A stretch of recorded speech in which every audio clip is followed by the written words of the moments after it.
Kinilala ni Pangulong Ferdinand R. Marcos Jr. ang malaking ambag ng mga kooperatiba sa pagtulong sa iba't ibang sektor na nangangailangan gaya sa mga magsasaka. Sa selebrasyon ng National Cooperative Day, tiniyak ng Pangulo ang patuloy na suporta ng gobyerno para sa kanila. Si Alan Francisco sa detalye.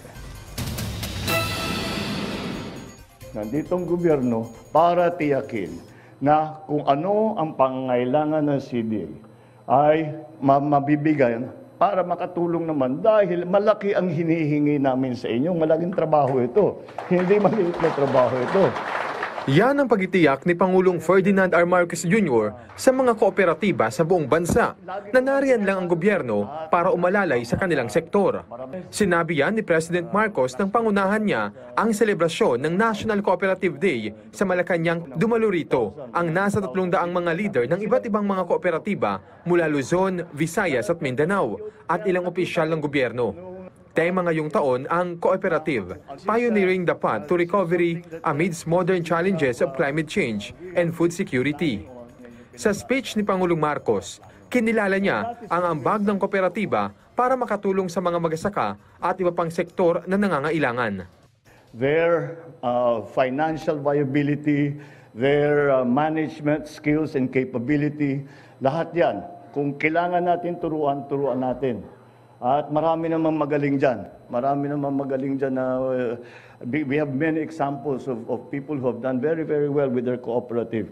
And pinayaman na nila yung kooperatiba nila. Marami silang binibigay sa member nila na benepisyo. And this is where we want to get. Kalaunan, ito aniya ay makatutulong din para sa target ng gobyerno na food security at pag-unlad ng ekonomiya.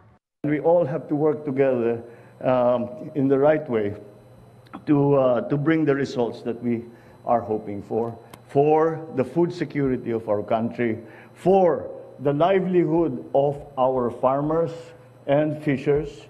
At lahat po yan ay kailangan natin ayusin kung gaganda ang ekonomiya ng Pilipinas para pagandahin ang buhay ng bawat Pilipino. Bilang tulong sa mga kooperatiba, sinabi ng Pangulo na inendorso niya na ang panukalang pag-amyenda sa Cooperative Code of 2028 na nabanggit niya sa kanyang naging SONA.